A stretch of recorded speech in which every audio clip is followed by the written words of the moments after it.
Hey guys, welcome back to the channel. This is going to be a very different video. This isn't going to be a reaction video. This is going to be my story about how I got into content creation and what led me to it. It's a bit graphic and I'm going to go into depth as much as I can remember, but this is going to explain how I got to where I am, what I'm still going through on a daily basis. So yeah, we're going to start from the beginning. So when I was 16, I went into tree surgery as a career, or if you're watching from the States, a lumberjack or a tree man, whatever. Basically, my job entailed just going out, assessing trees, doing generalized pruning of trees, cutting trees down, climbing trees. So really enjoyed it, loved it. It's great for fresh out of school, straight into a career like that. Lasted me a long time. I was in the same job for 13 years, and then I left and moved over to Northern Ireland and worked with a big company in Belfast, one of the big companies. I was with a new team, started working with them guys, had a really good time. The work was a lot more bigger because they had the machinery for it. And yeah, I was loving life. I was there for 2 years, and I decided to move down to the Republic of Ireland. But still working in the north. I was known as what's called a cross-border worker, where you can, because the border was 40 minutes from where I lived, so I could still work in the north, which was easier for the banks and stuff. So I got another job with another company that was 40 minutes from where I lived in the Republic of Ireland, and started fresh with them and became into a manager post. So by this time it was 15 years I've been doing tree work, and I got a managerial post, and I had a lot of responsibility. I was in charge of a lot of men. I had teams, I had machinery, and it's quite hard talking about it. Sorry. On the 18th of February 2019, cold morning, there was 45, 50 trees to do in a back garden of a private job, which a private job means it's not for a council or anything. It's a homeowner who's rung up and said we need some trees cutting down. So we got there, started to do the job, and one of the piece of machinery that we were using broke. Cable broke on the machinery, so we had no choice but to climb them. So this is leading to the accident that I had to endure. So I was spiking up a tree, taking off the branches. Spiking's where you climb up the tree with like these spikes on your boots, and you're around the tree with like a wire strap. Just taking the branches off, and I had a rope attached to a lump of timber, and I came down the tree a bit because it was such tightly made, this job. We didn't have much time to do it, so there's a lot of pressure on. Tree was tied off at the top. I had a mate on the ground who was gonna pull it over when I got down to a safe cutting distance. Put me cut in. Started to go through the back of the tree, and it was going lovely. It was falling away from me, and all of a sudden it went towards me, the butt of it, the base of it. It broke off, and instead of going away from me, it turned and hit me in my left hip. Now, this piece of timber weighed a lot, and I took the full extent of the force of that lump of timber, which in doing so pushed my femur bone, which is your main hip bone that goes up to your acetabulum socket. It pushed that through my pelvis, which fractured my pelvis in 17 places. Bearing in mind I was 40 foot in the air on a tree stump, So there was no way I could get down at the time because I was on a wire strop. I had no second tie-in point because it wasn't accessible at the time. So I was in a situation where I was thinking, if I don't do something with this adrenaline that I've got flowing through my veins right now, I'm not going to be able to get out this tree, or I'm not going to be able to move, because that's the only thing that was at the time was stopping the full brunt of the pain. And I kept saying to myself, if I pass out, I'm going to be stuck up here for God knows how long, because the back garden I was in was such a tight garden. There was barely any access for vehicles. It was such a tight location. The only access was a lane and a tiny little driveway.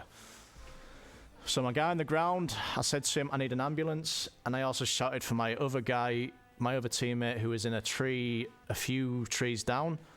And I said, I screamed for him to help me. I said, I need your help. So he came over, got the ladders up to the tree, came up to get me. I don't know how long I was up there. He said 30 minutes. But I had to use what I could to get, I had to grab hold of my destroyed leg that was just hanging out of its socket, broken to shit. And I had to swing that around. It was like a dead weight to try and get round to the ladders because he couldn't get behind because it was a drop. There was a sheer drop into another garden. So I had to use all my might to get around. The ambulance did turn up because my other mate said, do you want me to ring an ambulance? I said, ring everything. Just don't want to hear sirens. By this point, I was going into shock, but I had to maintain some level of, like I say, I had to think, even though I had all this pain and I was starting to go into shock, pale, shaking a lot. Body was shutting down basically because I was screwed. I didn't know what I'd done. I thought I'd hit my back. I thought my back was broken. Managed to get around to the ladders. My mate lowered me down to the ground. The ambulance people were on the ground waiting because they couldn't get to me. The firemen couldn't get to me because of where it was. They got me down the ground.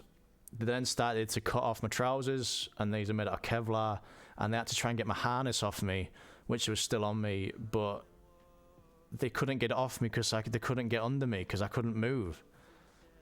So again, I had to get all my might, and I had to lift up, and I managed to pull it off and cut it off. But I got rushed to Belfast Royal Hospital. It took me to a place nearby first for an x-ray, but then they rushed me to a major hospital in Belfast.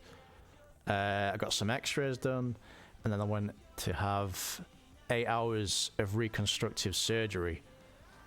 And I'll show you this.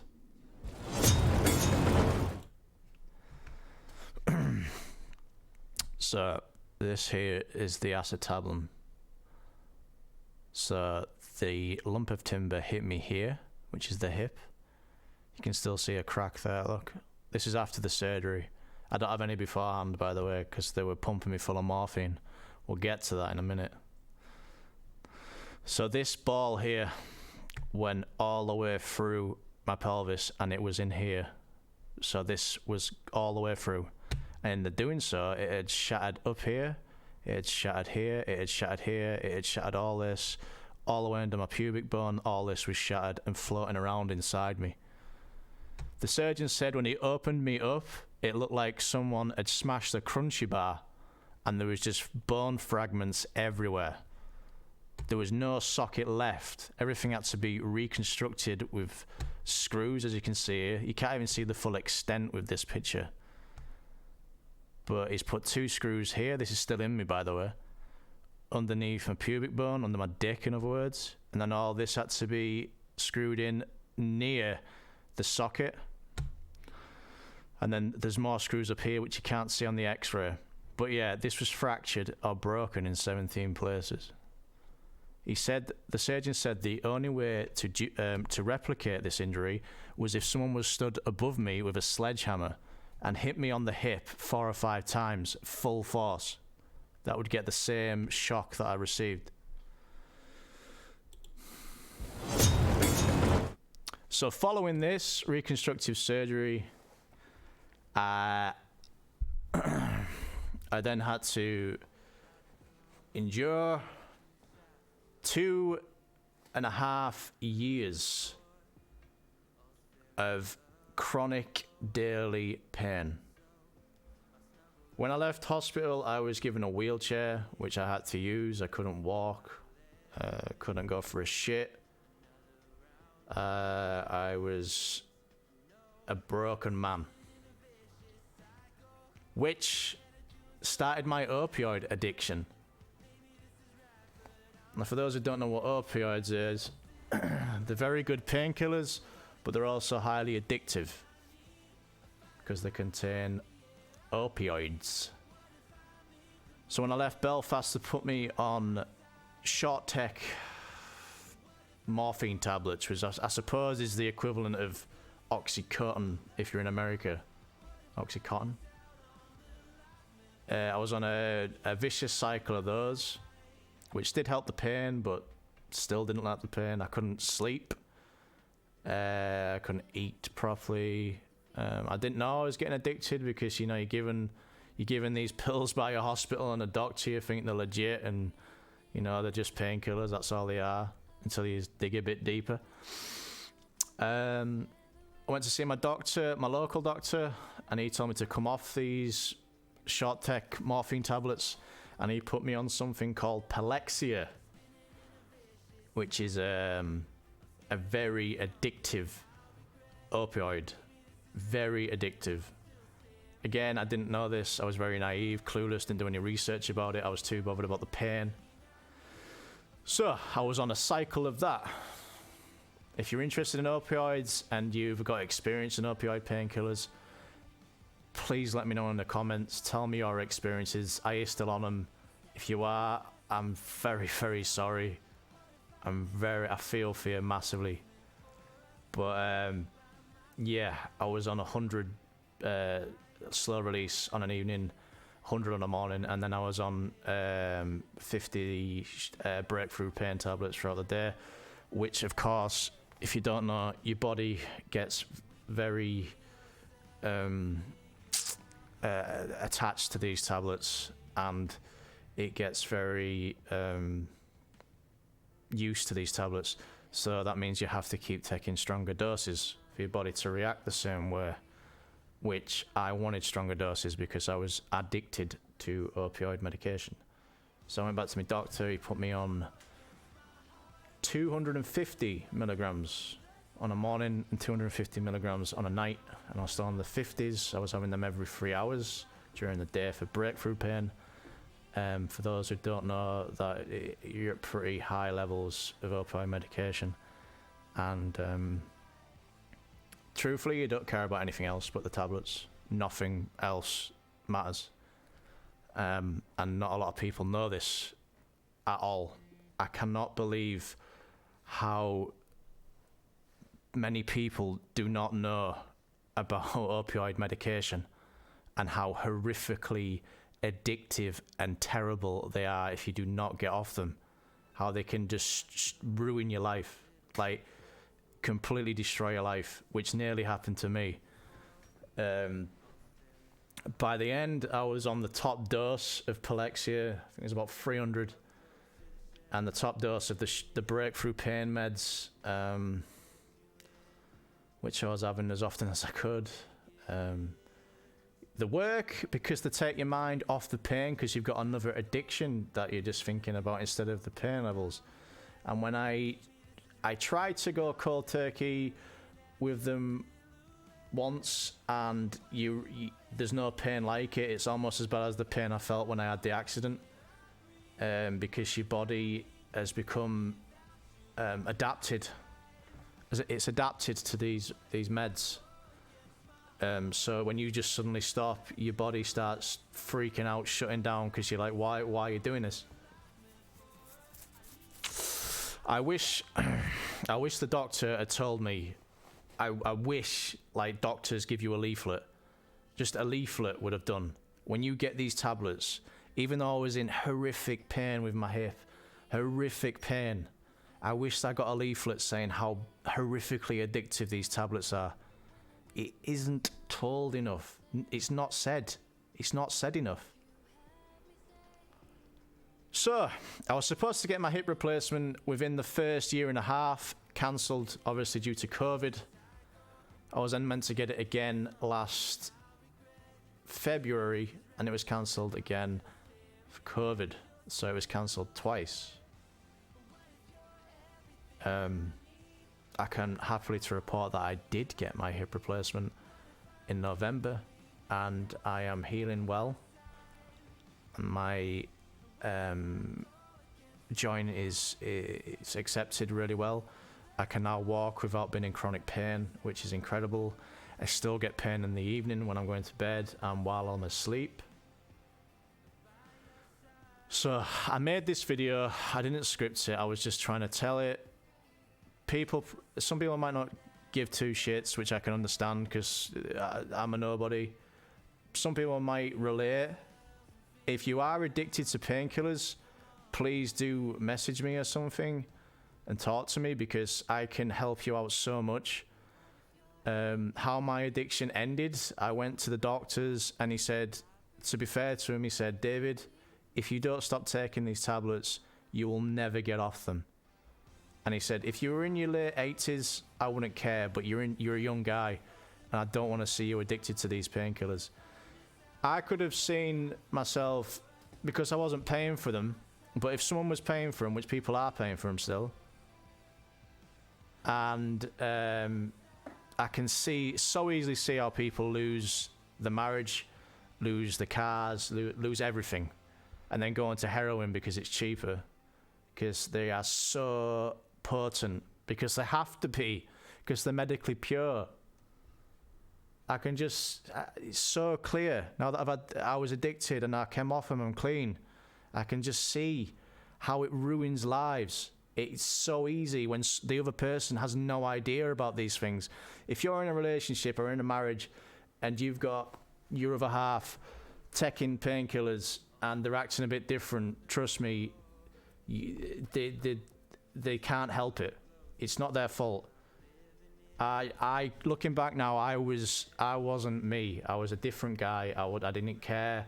All I cared about was having them tablets. They made anything interesting. Doing a jigsaw was interesting. Everything was interesting. Like cutting my nails was interesting. It made anything decent. You just felt incredible. You were excited about anything. Oh, they brought out a new flavor of Coke. Amazing. Let me try it. Wow, that tastes so good. It made food taste better. But if you are addicted to painkillers and you need help or advice, I'm not a doctor, but I've been through it. I've been through addiction I was on painkillers for 2.5 years. I was addicted to painkillers. I was obsessed with them.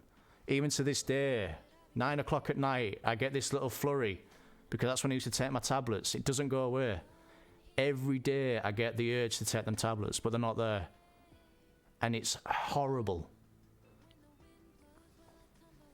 But yeah, I'm sorry this is a bit glum, guys, but I wanted to talk about it.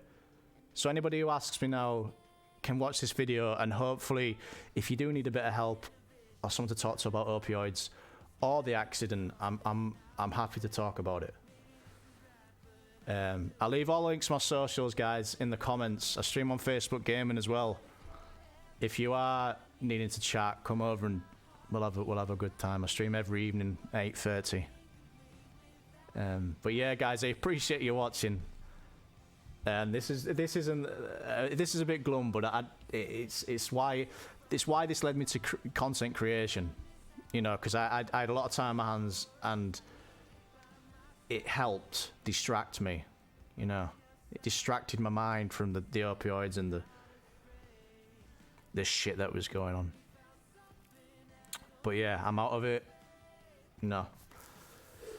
I'm out of it now, and I'm just looking forward to the future. And I appreciate you all watching this, if you watch to the end. And I'd appreciate a like and a sub if you're feeling generous. But yeah, guys, thanks a lot for watching, and I'll see you all very soon. Big love. Demon.